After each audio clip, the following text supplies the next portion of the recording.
go side by side here. Whatever you want. Where you want. All right. Oh boy. Here we are. The cherry on the top of the day. Sorry, man.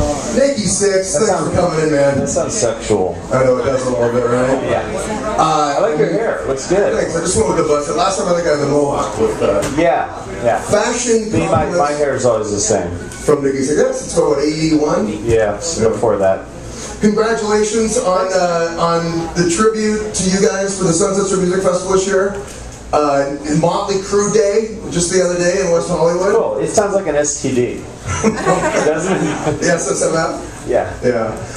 So how's the tour going? You guys leave after this year off to Australia and then Japan to finish up? We just got done. I was out doing the This Is Gonna Hurt book tour, and the 6 a.m. album came out. Yeah.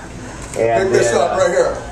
And it really did well. It was great seeing the reaction from people. And then we went to South America with Mötley Crüe, Mexico, and then started the pre-production in Dallas and did this U.S. tour.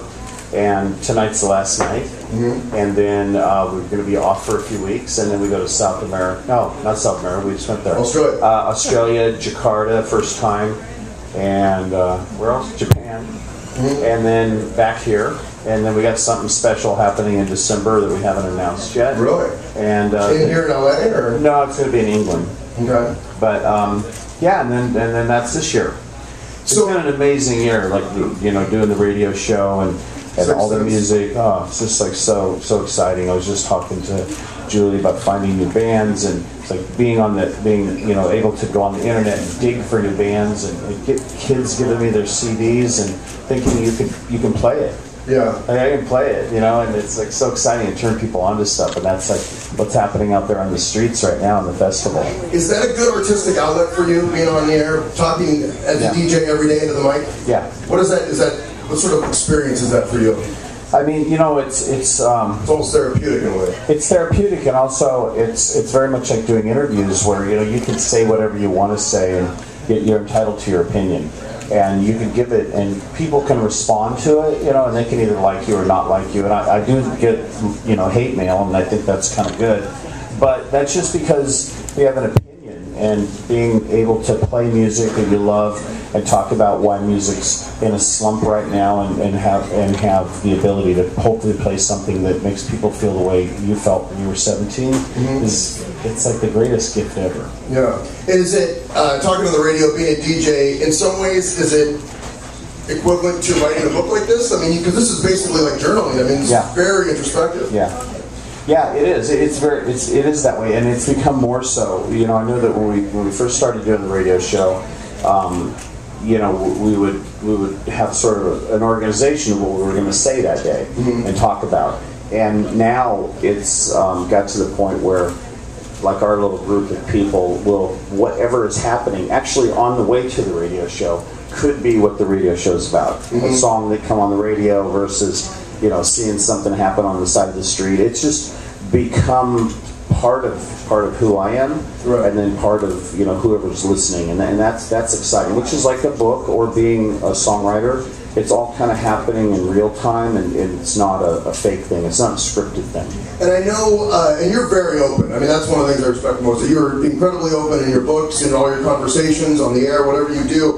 Is that part of the recovery process? I mean, was Nikki the junkie back in the day as open and as honest as Nikki today? I've always been open. Yeah. Sorry. You gonna tweet me? I'm gonna tweeting.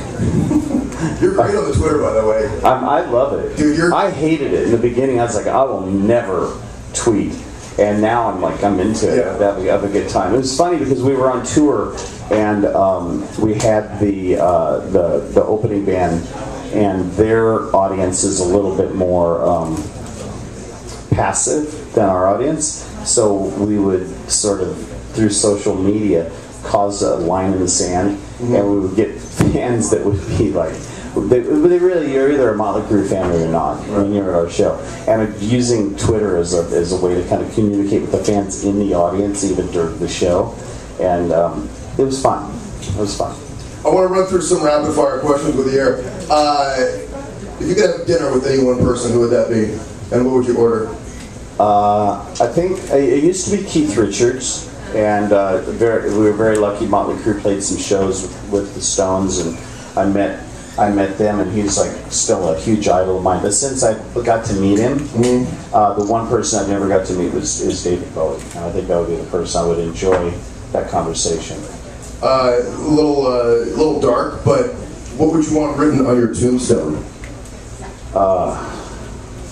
I used to have something, I can't remember, it was really clever. We'll have to get back to that one. Last book you read? Last book I read, Dirt. Everybody looks Dirt. Yeah, I read my own book. You know what? I've actually haven't read anything like really solid in a while. I do a lot of like research and stuff that something I'm interested in. If something comes up on you know, like on Yahoo or on Google News, and then maybe I'll like research the country, and it's sort of opened my mind up to that. And I haven't been as pointed at like authors lately, and it's something I actually want to get back to. Last movie you saw? God, you're killing me. My memory is so bad.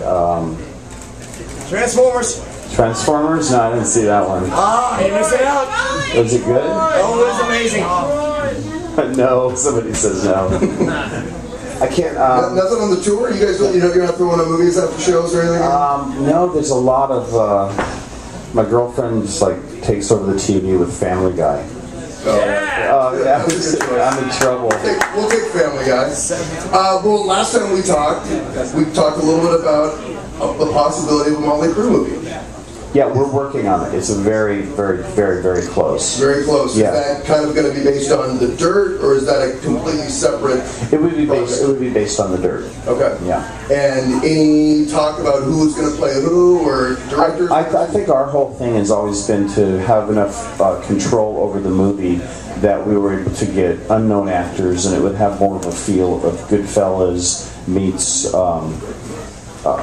something in the. But a little bit dirtier, you know, alternative feeling, you know, not with any stars in it, and letting young actors really take on the role and make it really believable. Last time Nikki Sixx cried, what was the last thing that made you shed a tear, Nikki? Oh man, dude. This is my Barbara Walters impersonation. This is so bad. I don't cry. No. Actually, you're a dad. You get I'll be honest with you. I told my daughter this morning that I cried this morning a little bit because I was just thinking about how close we were. Aww. And that's true.